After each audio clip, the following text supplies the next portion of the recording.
All right, we're going to get started. Welcome to everyone today. Thank you to the media for joining. Thank you to everyone live on the LA Sparks Twitter account.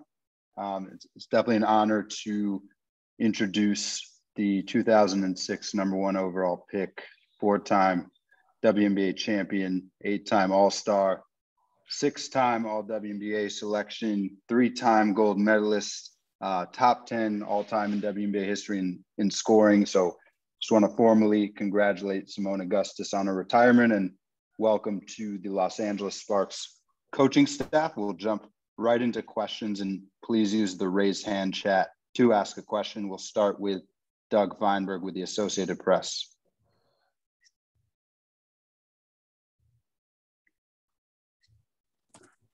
Hey, Moni, congrats on a great career. Thank you. Curious, I mean, obviously I've known you for a while and covered you for a while. Did you know this is time? Like, how did you know this was the year to switch to coaching instead of just playing another season? Your body tells you. I mean, it's been over the last few months. I know it was so unexpected that it happened the way it did, but as I was ramping up for training camp, I just remember having a session where my trainer was like, "We're going to do cardio so we can start getting you ready." And I'm like, "All right, cool." And we walked in and he was like, "You got 48 sprints today." And I was like, "What? Like 48 sprints?" And so my ego got me through the 48 sprints. But then when I got to my car, I couldn't even crank my car because I was just exhausted. I was just so tired. And my spirit was like, "What are you doing?" And so I constantly had that battle from that day until the day that I decided. But the last day was probably, 3 days before our first game. We had a great practice, training camp as well, the intensity, the competitiveness in practice. But for whatever reason, my mind and my body started to have this fight. My body was saying that it couldn't go anymore. The aches, the pains, the discomfort that I was experiencing was a little bit too much to bear. And normally, as an athlete, you're able to that's the whole beauty of being an athlete. We're able to have our minds command our body and have us do amazing things, jump through the air, run really high, shoot the ball and do all these amazing things. And for once, my mind could not tell my body to do, what it wanted it to do. My body was like, "Yeah, I'll do it, but it's gonna hurt when it do it, or I'm not gonna run as fast, and I'm not gonna jump as high." And so when that starts to happen, it really starts to tug on your heartstrings about where you're at with the game. And so being in training camp, 2 players popped in my head during the course of that time. And it was Nia Coffey and Bria Holmes. 2 players that have been around this league. They're trying to find a home. They work really hard. Nia really had a great training camp, and Bria had a very solid training camp. She's a mother.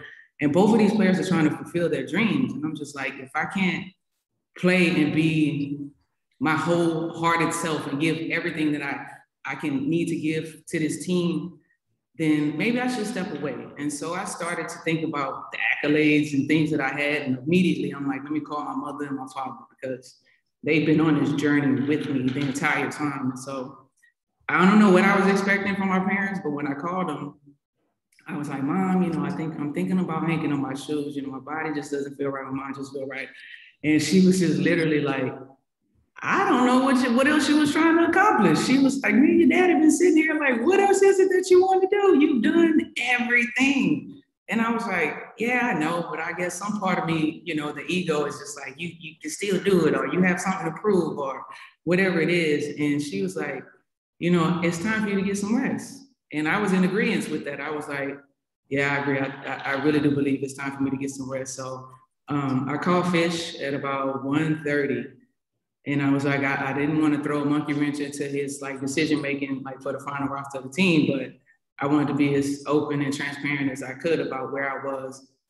And if this was going to, affect someone else's opportunity on this team, then let me, go and find, what was next in my career path. And so after me and Fish had a very intimate conversation, the coaching idea came up, and I was like, perfect. I've been fighting it for a very long time, when I'm talking about coaching. This was spoken on my life about 5 or 6 years ago. Some random person that I've never met before, spoke coaching onto my life, randomly at a store. And I was just like, I don't even know what you're talking about. And from that point on, I've been hearing about coaching you know, throughout that time, from that time to now, like people were like, man, you could coach, you should coach. And the last time I heard anything about me being a coach was in my best friend's son's birthday party.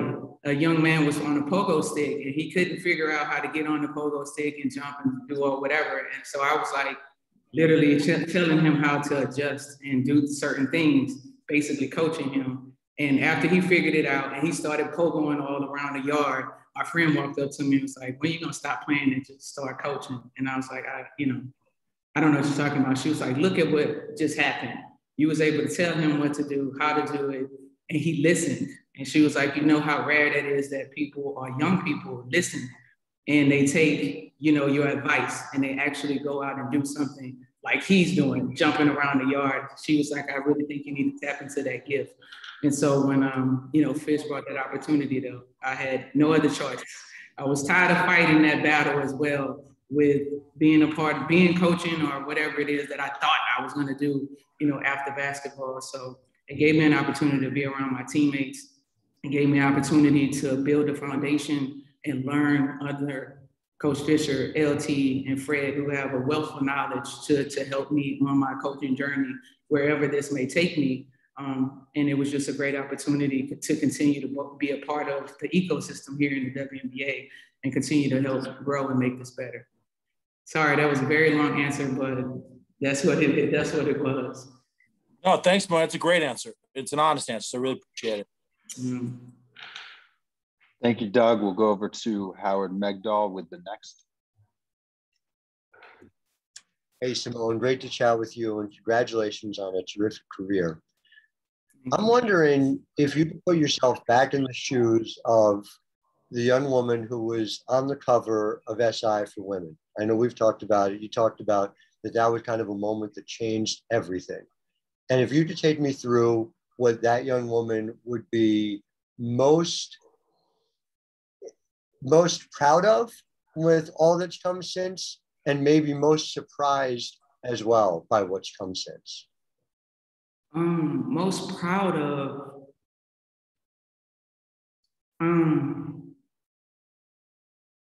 I would say that the impact that I've had on people, because I was the big fish in a small pond coming from Louisiana. Like I was, you know, that player. And then as I grew, as my game grew, as I became more visible on every level, the impact that I had on people, like, you know, just getting all these DMs, people like, I picked up a basketball because of you. You know, I did this. I was motivated to do that because of you. And I think that's like my proudest like moment, like, you know, being able to impact, I guess. Nipsey Hussle said it the best. The highest human act is to inspire. And so to be able to inspire whoever, whatever age group, whatever race, whatever, to do or do whatever it is that they're passionate about really, really touched me in a way that I didn't know it would. And what was the second part of your question, Howard? The thing that would most surprise you. What surprised me is, you know, it's very hard to be on top and stay on top for a very long time.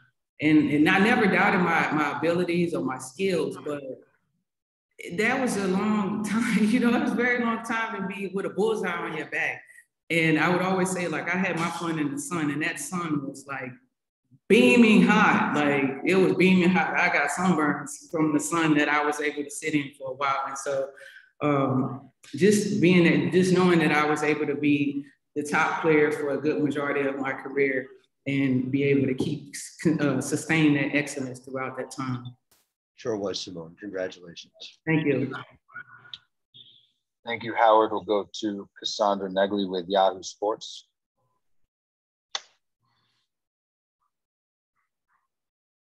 Hi, Seimone. Can you hear me?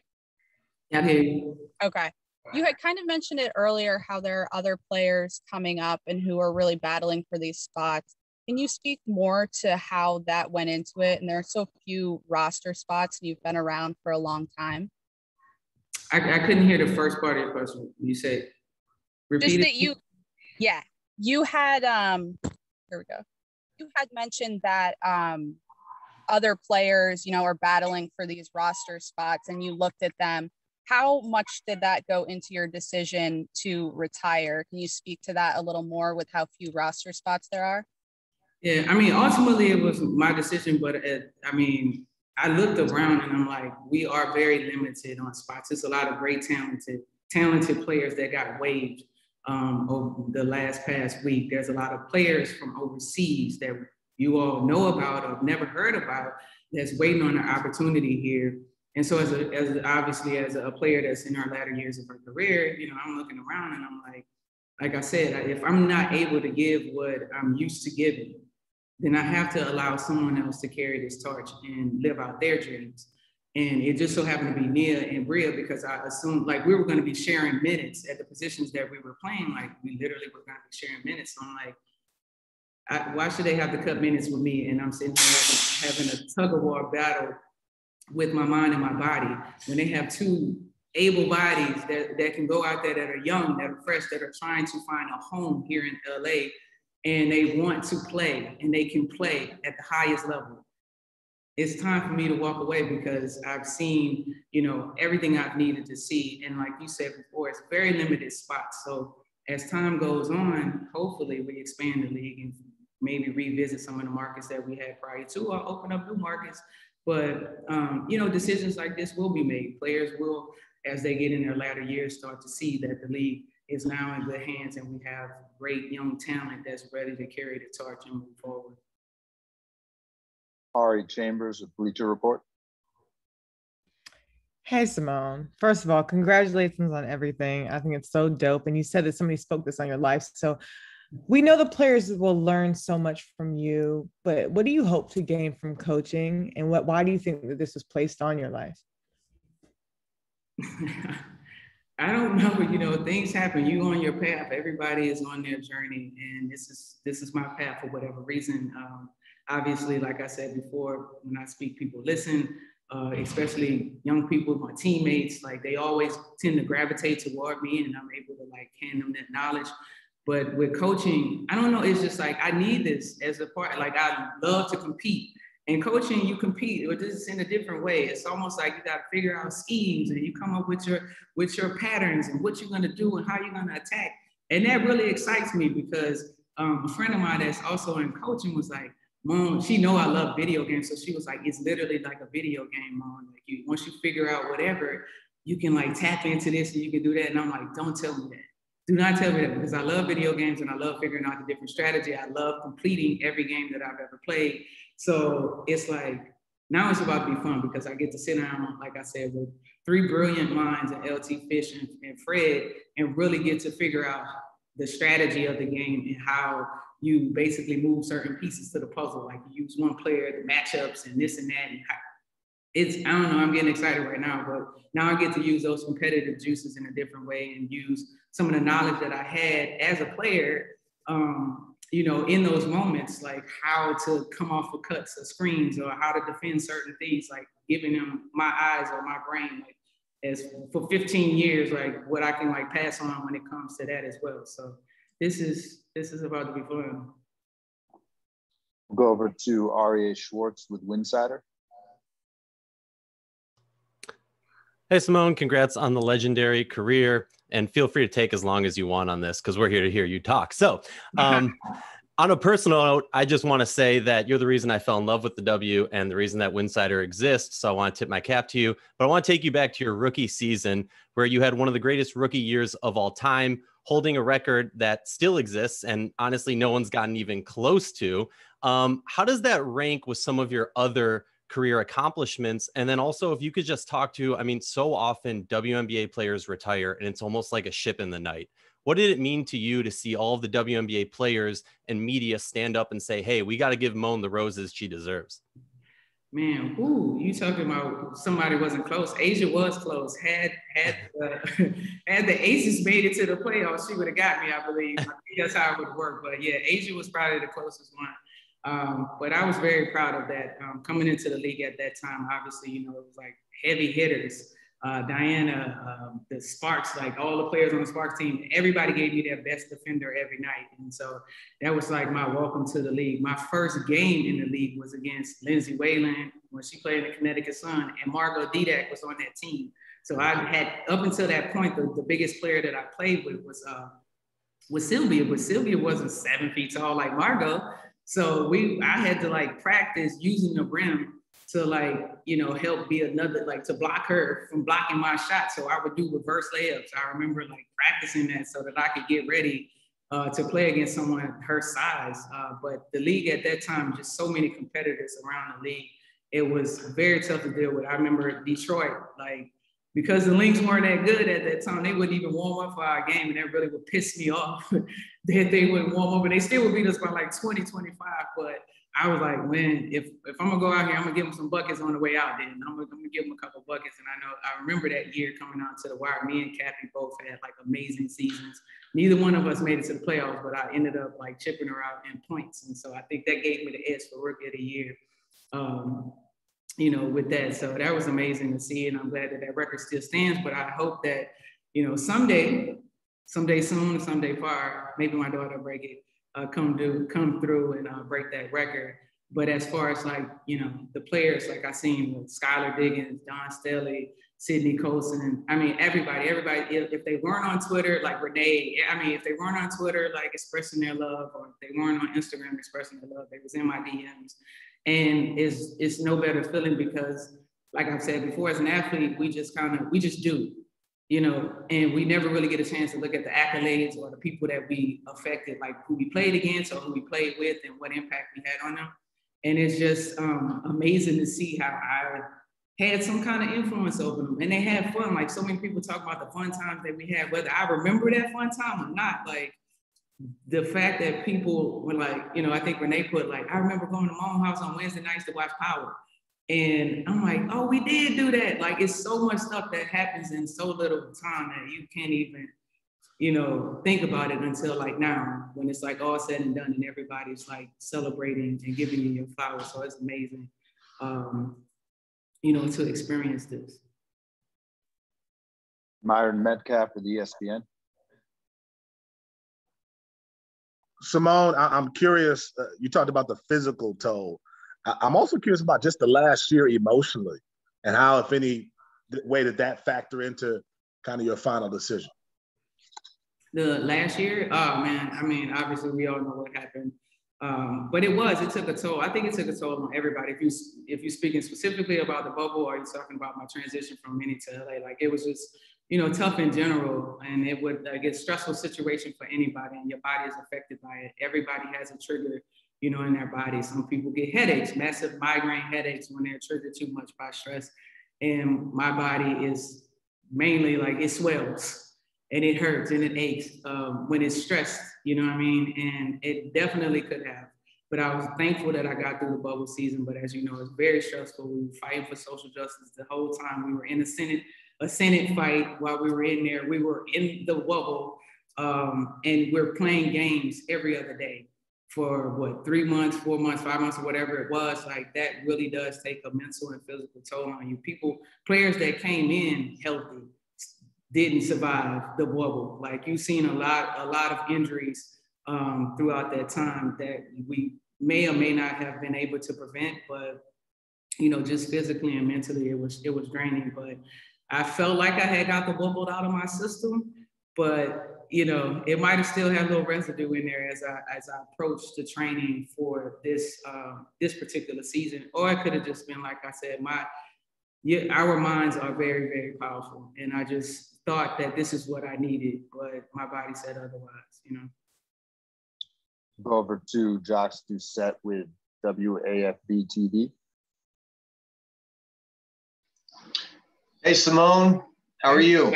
I'm good. How are you? Doing great. Congratulations on, they all call you the GOAT here in Baton Rouge for sure, across the board. So congratulations on an amazing career. I just want, if I could, get your thoughts on LSU women's basketball and the big splash it's made by hiring Kim Mulkey, who used to be a rival of yours. And I just wanted your thoughts on that. And also, if I could, speaking to Tamika Johnson recently, she said that the former players, it was tough for them to watch after you guys went to 5 straight Final Fours and big crowds and everything, the program kind of go downhill. You've been very busy, obviously, but did you watch from afar, and did you have any disappointment with that? Of course, yeah. Well, I kept up with the Tigers, and it was very, disappointing at times. I mean, obviously, we all know the glory days and the amount of work that we put in. And even after we were gone, Sylvia Fowles did a great job. Her and the Lady Tigers during that time did a great job of, keeping that alive. And then it was like a major fall off, 8 or 10 year fall off. And it was just kind of disappointing to see, how everything unfolded. But then it's amazing how things come back around full circle. Who would have thought that we would have had a chance to get Coach Kim Mulkey back home? First of all, let's say back home, because she should have been here a long time ago. But things happen when they should. And obviously, she's bringing in a championship pedigree, something that I wasn't able to do during my time, Sil wasn't able to do during her time. And now it's something to celebrate, because we feel like, all right, we're back on track. We're going to be able to get the recruits that we need. We're going to be able to get the program back where it needs to be. And I think Coach Kim Mulkey understands the legacy, especially when we're speaking about Coach Gunter and the foundation that she started and built, with that program, which is why I went to LSU, seeing those teams and how tough they were, even if they weren't ranked, knowing that when it was packed to PMAC, as you know, Jock, we played the biggest team. We played Georgia or Tennessee or whoever was some of the top teams, and we would pack the PMAC for like $2. And those games did not disappoint. And that was the biggest reason why I decided to go to LSU, was because I wanted to be a part of that feisty crew of women. And we all know that Kim Mulkey is a firecracker. We have seen her teams, and to be able to, obviously be a part of that and see her, bring our program back to life is going to be fun. And I hope to, see everyone together. I think when she had her ceremony, everybody came to see all of the alum and the Lady Tigers kind of come back and support her. We haven't had that in a while, so it was a beautiful thing to see. We'll go over to Tupni Nguyen with the LA Times. Hi, Simone. Congratulations on a great career, and good luck as we start this next part of your career. So what was it like for you walking into the convention center last Friday for the first time as a coach and not a player? Man, I honestly didn't know what to do. I was just kind of walking around. I walked through the locker room, like, oh, I'm not supposed to be in the locker room. And I walked in the coach room, then I just went to the floor, and I was just on the court for a minute. And the players thought it was just hilarious.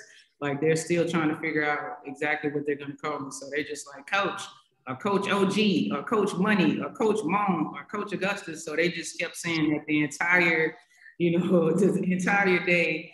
And I just ended up settling in. Coach Fred came and spoke to me. He was like, Mom, just find your way. Just find where you can kind of fit in. So I just decided to just rebound the basketball and help with ball handling and some other drills or whatever, and really just kind of get my feet wet in that way. So it was still kind of funky, because when game time came, it's almost like coaching. You're like a parent. You put your kids out there. You teach your kids something, and you put them out there to see what they're gonna do. And then when they do good, you're like, yay. And then when they mess up, you're like, don't do that. Like, I told you to do it like this. And there's really nothing you can do to help them, when you just sitting over there trying to figure this stuff out with them. And then at the end of the game, I'm in the game, and I'm just like, man, come on, that pick and roll and pull up, shoot that J. What you doing? Like, they leaving all this space, But, at the end of the game, obviously we took an L. You had to figure out a way to bring them together, call them, look, this is only one game. We'll be back. We'll be back next week. You know what I mean? So I'm learning how to do that, get out of player mode, because I was sure, if my knees would have let me get in the game, I would have pulled up a couple threes. I saw some openings, but, I was able to kind of coach them a little bit, but, that was my first day, Cheryl Coward with Hoopy. Hi, Simone. Congratulations on such an amazing career. Thank you. From the moment you stepped on the court at LSU, recruited by Sue Gunter, of course, you helped elevate that program, not just in wins, but ticket sales, kind of like what you did for the Lynx. And the 80 at the time called you the single most important recruit in the history of LSU athletics. Looking back at those first few seasons, what are some of the life lessons you learned from Sue Gunter that helped you throughout your pro career? Now, she had one quote that she said all the time, and it was, no excuses, just get it done. And that's kind of what we live by. She didn't care about anything else. If you had to get to study hall, you had to get to class, you had to get to practice, You had interview assignments, like, I don't hear no excuses, just get it done. And that's how our work ethic was when we stepped on the court. Like, she was tough, and she was, she was older, and a little frail, but she had some heart and some fire in there. She would just be, you piss her off, and next thing you hear is like, on the line. And that was like the worst little song you wanted to hear, like how she just on the line. You like, oh man. Like, but she taught us how to be young women. She taught us how to be, professionals as we started to venture off into our next phase of life, whether you were going to play basketball or you going into, the real world and get a 9-to-5 job. And she taught us how to have an amazing work ethic no matter what. And so I always appreciated that, because people always speak about my work ethic as a pro, as a professional, as an athlete, period. Like, I was always in the gym, crazy early. And I wasn't like a stay late. I was always crazy early. But when I was in there, I was in there. And once my time was done and I was finished, and I was able to get on and, get on with my life and do other things. So for that, Coach Gunter, I know you're listening. I'm thankful for that. And I really do, appreciate it. I really wish she was here to see some of the stuff that I did, because she really helped me, even when it came down to like making the USA basketball team. Like, that was the first team I got cut from, and I just remember having a conversation with her, and she was just like, you can do it. You have to put your mind to it. You have to put your heart into it. You're gonna fail. You got to get up, type situations, stuff that we've heard before, but it's just a different ring that she had when she said it, where I knew that she believed in me more than I believed in myself. And my first time making the team was after we had that very like intimate conversation. So yeah. Nick Hamilton, Nightcast Media. Hey, Seimone, congratulations on an illustrious career. Two-part question. One, you played with the time with Maya Moore. What was some of the advice that she gave you, and what was some advice that you gave her? And the second part of my question is, you mentioned Nipsey Hussle as far as saying, having that impact upon your peers and upon the world. Who was someone that impacted you throughout your journey, throughout the game of basketball? All right, the Maya Moore question, we were people of little words. We didn't say much. Me and my ride, we didn't need to say much. We were ultimate competitors. So we pushed ourselves in ways that, many other people probably wouldn't even process. When we practiced against each other, when we played against, it could have been as simple as a shooting game that was supposed to just be some warm up. Me and Mama was going at it. We would joke around and sing in the locker room. I can't sing a lick. But if she tried to do it, I tried to do it. And we would just be in there kind of going ripping through these notes or whatever. So I think that was the most valuable thing, playing against a player that's as great as Maya Moore and being able to compete and experience, that type of, a Jordan-esque type of player. Like, we watched The Last Dance. We saw the type of work ethic Jordan had. We saw the type of person that he was, that was Maya in a nutshell. And so you had to like, rise to the challenge, to the occasion anytime she presented herself. And that was the fun that we had with one another when we were together. The second part of the question, repeat that again, please. Sure. Just who, or was there a bunch of people that impacted you throughout your basketball career that really, resonated with you and kept you going? I can't give nobody else no credit but my parents, man. Like, my dad, my mom, they were the examples. They were the sacrifice. They were everything for me when it came to this. My dad put the ball in my hand. My dad went and figured out drills. We didn't have any money. He put all these lawn chairs and belts and all kind of stuff out there. Took my mom bowling ball glove that she's still pissed off about today to help me, form my shot. My mom even got in and helped me with competition. Took my mom for granted one day. Didn't think she could hoop, and she beat me in hearts.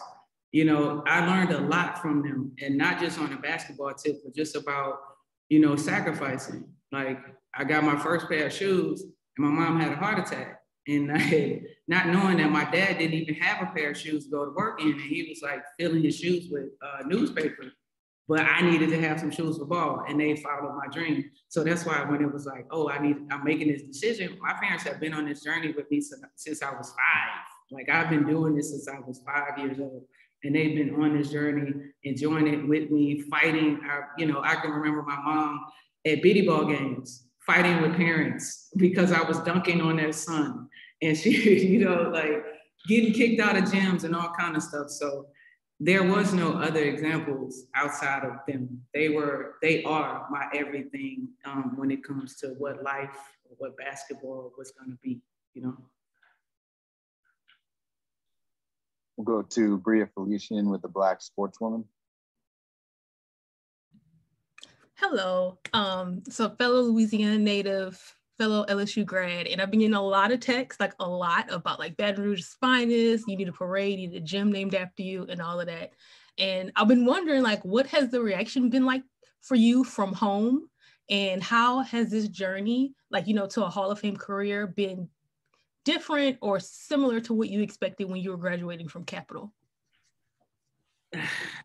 Man, home has been crazy. Everybody has been like, this the legend, this the GOAT. Like, especially, I think obviously people back at home connect with me more because they followed me since like middle school. And so they saw, like, people back at home could tell my story better than I could tell myself.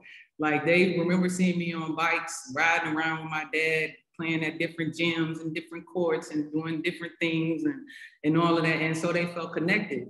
And the way that I brought people together, like my game brought people together from all walks of life. Like I didn't live in the burbs. I lived in, what we consider the hood. And you had people that probably would ride past there and lock their doors, actually stopping to come and see, who is that little girl that's hooping on these boys?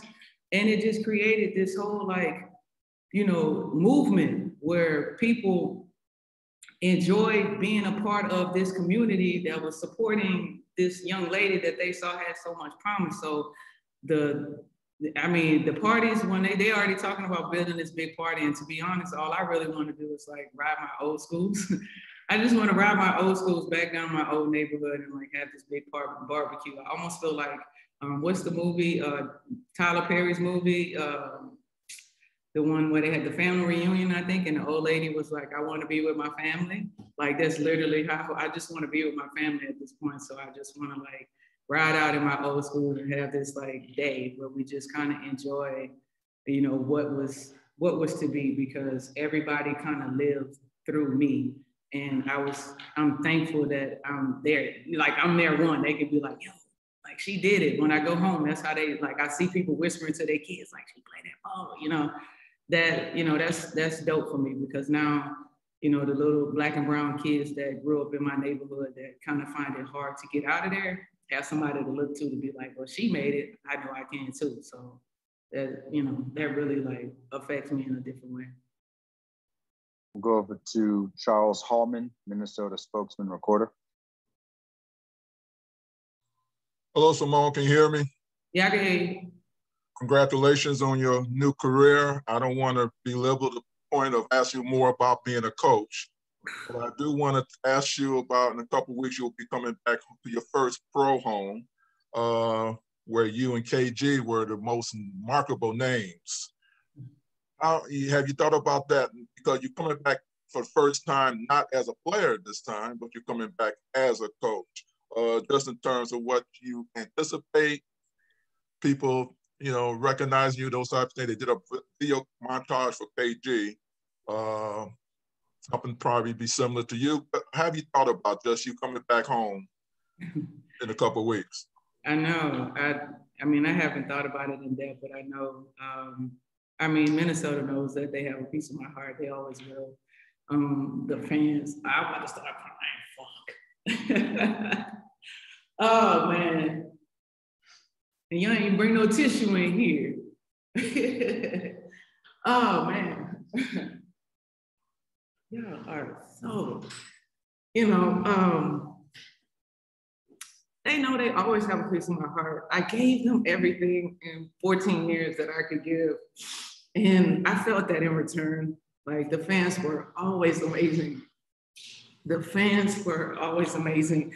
And they still are. Like, I got a picture the other day and it was like, I don't know, 4 or 5 people that had on like my jerseys, and you know, from like rookie year all the way up to now, like people just had their jerseys. And I thought that was so amazing to witness. I mean, I know what my decision to leave, how it impacted some people, but, you know, for the people that know and for the people that, for the people that know and respect and love what I've done, it's been amazing to share, you know, those moments and those memories with them. And obviously I can't wait to get back to the Target Center to allow them and allow myself to just have that one big cry fest. So bring your tissues. We all gonna get it in and let it out and release. And then we'll be able to move forward and compete. I'm sorry for that. That was a trigger, right? A trigger. Go to William Weathers, Tiger Rag Magazine. Congrats, Moan. How you doing? I'm good. How are you?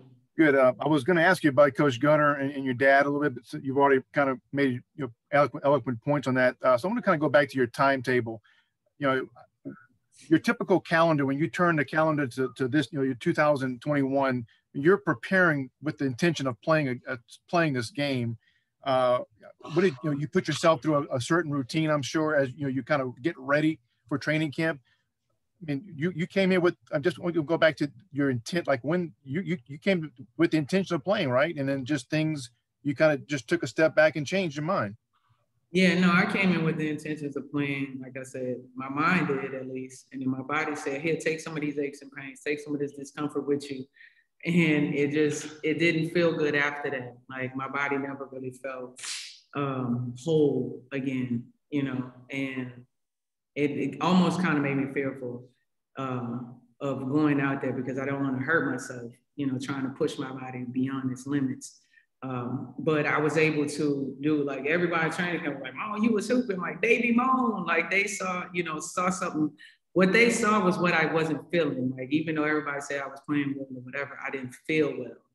And I didn't want to risk injuring myself. I didn't want to risk affecting this team in any way because we see that we have an amazing team and we're going to do great things. But I just couldn't will myself. I couldn't will my mind or my body to just go the way it used to. And with that, you just have to pump the brakes. I mean, we've all experienced that. I'm quite sure normal people that go work out and you're like, oh yeah, I'm gonna do an extra mile. And then that next day, your body aching, your hamstrings tight. And, you know, this time my hamstrings would loosen up.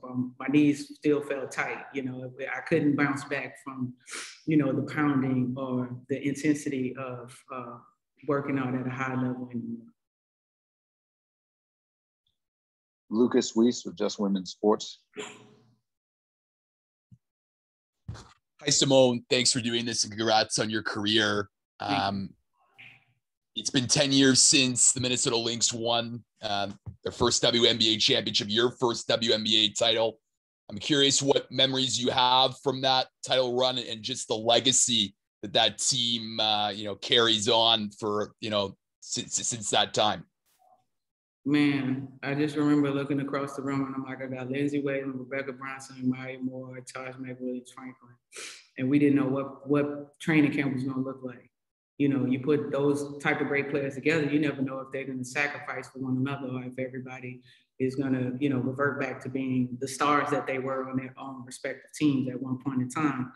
And I just remember after the first day of practice and we bust the practice guy's ass, we was like, oh yeah, it's on. We clicked immediately to make an extra pass, to know when to help your teammate on defense, to, enjoy every moment, to pick your teammate up off the floor, every handshake, every dap that we had, it meant something to us. And we went on that ride. And even when we got to All-Star break, people did not believe that the Lynx were any good. Like, it was like the Lynx have done this before. Then they're going to lose and they're going to 10, 20 game losing streak. Nah, that wasn't the same Lynx. And we knew it.